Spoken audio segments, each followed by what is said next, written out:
Continuando a nossa caminhada no estudo da primeira carta de Pedro, no capítulo 2, ainda no versículo 11, nós encontramos o seguinte texto: Amados, exorto-vos como peregrinos e forasteiros que sois, a vos absterdes das paixões carnais que fazem guerra contra a alma. Nesta oportunidade, nós queremos trabalhar sobre a ideia que está aqui, que é a ideia de forasteiros e peregrinos. Ou seja, a nossa casa não é neste mundo. A casa, aquela casa espiritual que lá no capítulo 2, no versículo 5, ele fala da habitação de Deus, casa espiritual ambulante, significa que nós não somos cidadãos do mundo, mas nós nos tornamos agora cidadãos dos céus. Imagine que você embarcasse num avião e fosse para um país estrangeiro, onde você estivesse sem saber a língua de onde você está. Não compreende o que está escrito, não adianta ligar a televisão para assistir, mas que nessa condição você rapidamente desliga. É tudo estranho para você. Você é um estrangeiro e um estranho naquele lugar. A palavra de Deus nos diz que, da mesma forma, esta é a nossa condição na terra. Se, no entanto, e continuando com o mesmo exemplo, você começa a falar essa língua desse lugar para onde você vai, ouves as notícias e vês os mesmos programas de TV, fala os mesmos assuntos das pessoas, já não é mais um estranho ou estrangeiro naquele país. Acaba por estar integrado naquele país, na sua cultura e na sua língua. O mesmo se passa conosco, que somos cristãos. A palavra de Deus diz-nos que somos estranhos e estrangeiros neste mundo.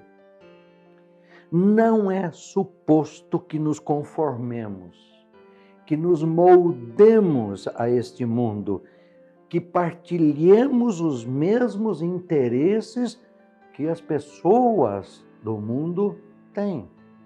Somos estranhos e estrangeiros aqui e não estamos aqui para nos conformar, ajustar, condizer, resignar ou integrar neste mundo.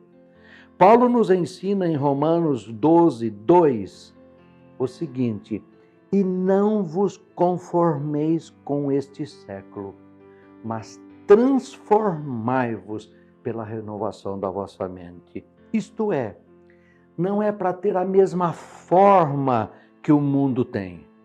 Isto é, a palavra conformar, ter a mesma forma. Nós somos cidadãos de outro lugar que não é este mundo onde estamos. Nós somos cidadãos dos céus. E lá, e não neste mundo, é a nossa casa definitiva. Desta forma, já somos concidadãos deste mundo e do seu reino, o reino da escuridão. Não temos nada a ver com isso que está aqui. Mas já não somos mais pertencentes a este mundo. Por quê? Porque o Senhor nos transformou, o Senhor nos tirou das trevas, o mundo, e nos fez ir para a luz. Não somos daqui. Um dia nós vamos embora daqui. Nós estamos um tempo aqui, não nos misturando, não absorvendo aquilo que o mundo apresenta. É bem verdade que alguns têm medo deste momento final. Mas este momento final é a coroação daquilo que o Senhor Jesus Cristo disse.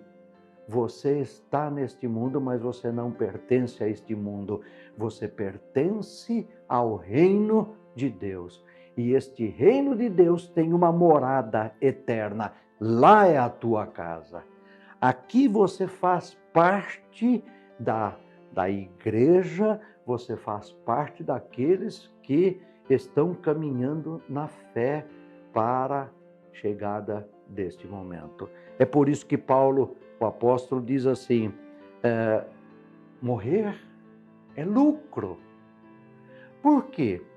Eu costumo dizer o seguinte, para o cristão, o céu já está garantido. Eu não tenho pressa para ir para lá, não é por isso que eu vou tirar a minha vida para ir mais rápido. Não, eu vou estar aqui para testemunhar, para viver o propósito de Deus para a minha vida e nesta caminhada, nesta vida, neste novo momento, eu quero ser usado por Deus para proclamar, como nós vimos lá no capítulo, no versículo 9, para anunciar as grandezas daquele que vos chamou das trevas para a sua maravilhosa luz. Peregrinos e forasteiros na terra somos. É isto que diz Hebreus no capítulo 11. Ele vai dizer o seguinte, capítulo 11, versículo 13. Todos estes morreram na fé. E ele está falando de uma lista de pessoas que não viram o cumprimento da promessa, mas creram pela fé. Todos esses morreram na fé, sem ter obtido as promessas. Vendo-as, porém, de longe, lá para frente, mas já saudando-as e confessando que eram estrangeiros e peregrinos sobre a terra.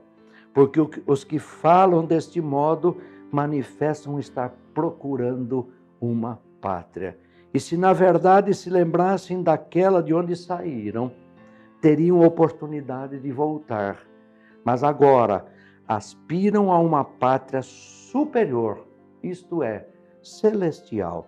Por isso Deus não se envergonha deles de ser chamado seu Deus, porquanto lhes preparou uma cidade. Olha que mensagem maravilhosa esta.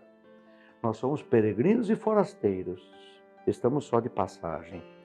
Nessa primeira carta de Pedro, então, no capítulo 2, versículo 11, ele diz, exorto-vos como peregrinos e forasteiros que sois, sem pátria, sem lugar para se estabelecer, sem cidadania terrena. Assim somos nós, os cristãos. Isto aqui me lembra os antigos filmes de Bang Bang, onde tinha lá aquela cidade e chegava alguém a cavalo e normalmente numa daquelas varandas tinha uma pessoa deitada com os pés cruzados e com o chapéu assim cobrindo parte do seu rosto. E aquela pessoa vinha a cavalo e chegava perto deste que estava na varanda. Este levantava a ponta do chapéu e perguntava assim, o que quer aqui, forasteiro? Forasteiro significa estrangeiro e peregrino significa caminhante. A ideia é alguém que não faz parte daqui. O que você quer aqui, forasteiro?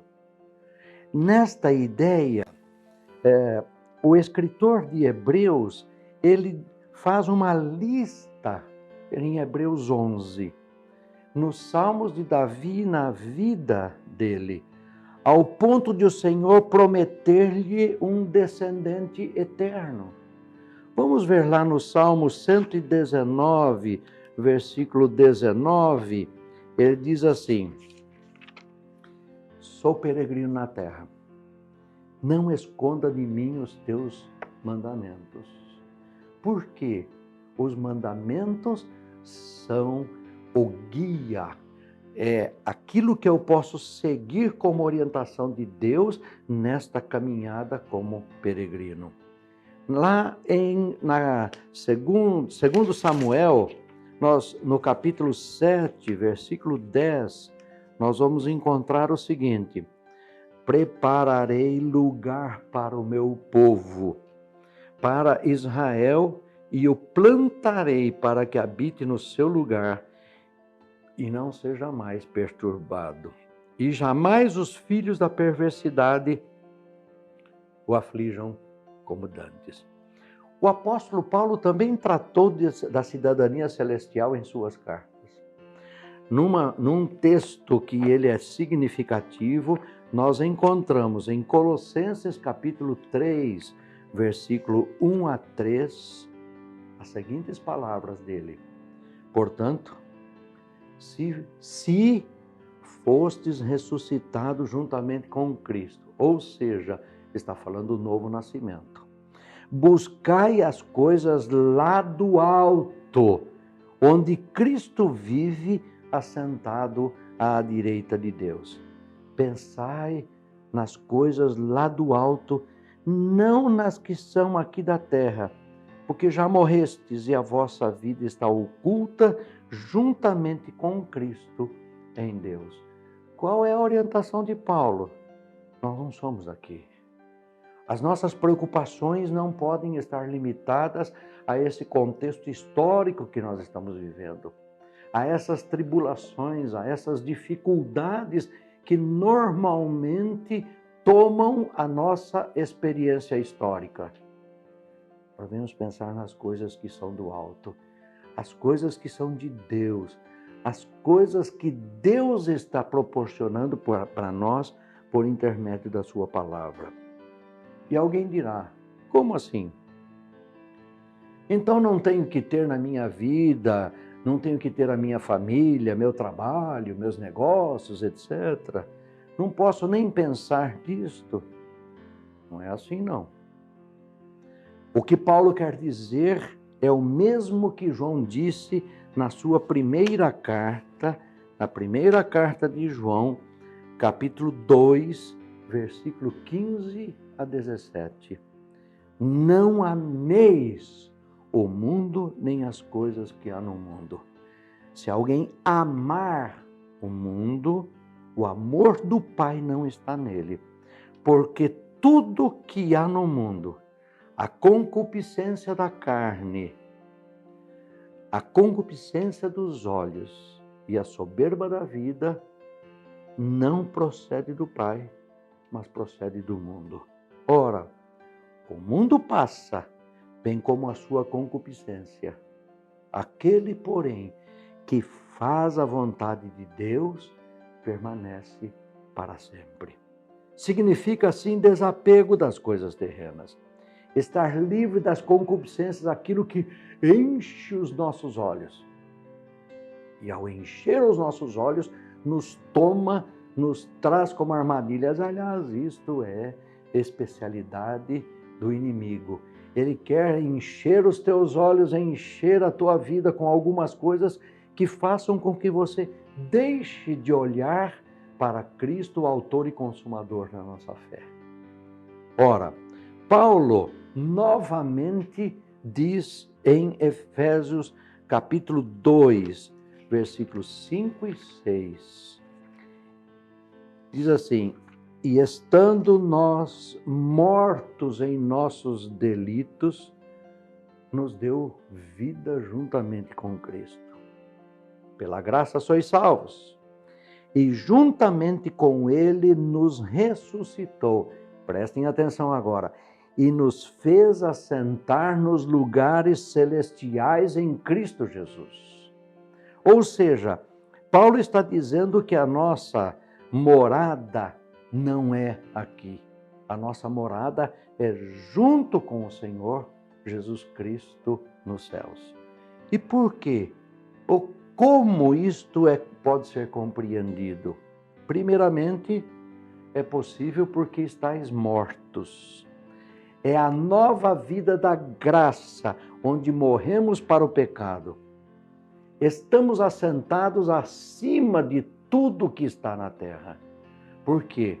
Estamos assentados junto ao trono. Veja bem o seguinte, a implicação disto. Olhando a carta de Pedro, Pedro diz que nós somos pedras vivas porque agora o Senhor Jesus Cristo, Deus, a Trindade excelsa, habita em nós. Nós não somos mais, já não temos nada a ver com o mundo das trevas. Antes éramos proprietários de Satanás. Hoje somos propriedade exclusiva, povo exclusivo de Deus. Somos sim tentados a ver esta vida intensamente, mas andamos pela fé a graça de Cristo. E buscamos e pensamos como eles, os irmãos peregrinos, numa pátria celestial. Essa é a garantia que o Senhor Jesus Cristo nos trouxe. E é bom lembrar, o Evangelho de João, capítulo 3, versículos 6 a 8, ele vai dizer o seguinte: o que é nascido da carne é carne. O que é nascido do Espírito é Espírito. Não te admires de eu te dizer, importa-vos nascer de novo. O vento sopra onde quer. Ouves a sua voz, mas não sabes de onde vem, nem para onde vai. Assim é todo aquele que é nascido do Espírito. Olha que coisa maravilhosa que a palavra nos diz. Nós, da mesma forma como o vento vai para todos os lados, não sabemos de onde vem, para onde vai, nós somos peregrinos e forasteiros nesta terra. Nós sabemos para onde vamos? Sim, porque existe uma promessa de Deus a nosso favor. O texto da conversa de Nicodemos, que é esse do Evangelho de João, capítulo 3, revela que sem nascer em Cristo, sem o novo nascimento, ninguém pode ver e nem entrar no reino de Deus. Só em Cristo as coisas de Deus são compreendidas.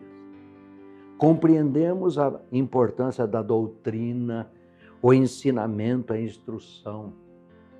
A dor que o pecado causa ao ser humano e causa também ao coração do Pai. Compreendemos e amamos o Senhor Jesus Cristo. Sabemos que foi Ele que nos libertou do poder do pecado.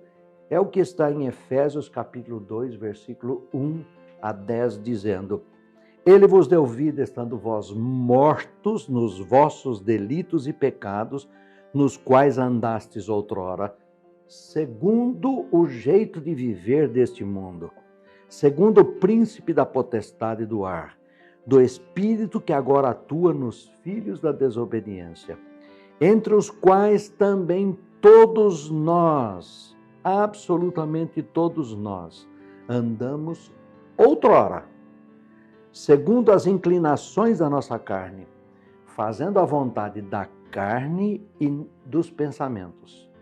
E éramos, por natureza, filhos da ira, como também os demais. Mas Deus, sendo rico em misericórdia, por causa do grande amor com que nos amou, e estando nós mortos em nossos delitos, nos deu vida juntamente com Cristo. Pela graça sois salvos.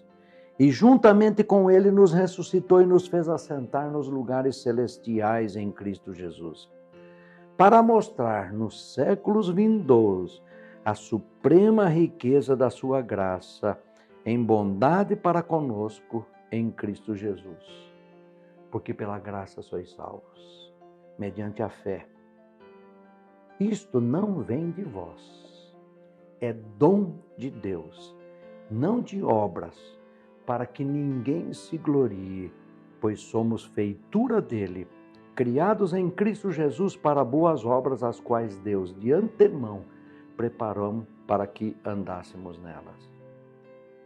Somos livres. E somos livres agora pelo sangue de Cristo. Por isso que o Evangelho de João vai dizer: e conhecereis a verdade, Cristo, e esta verdade vos libertará. Nele temos esperança viva. Nele exultamos.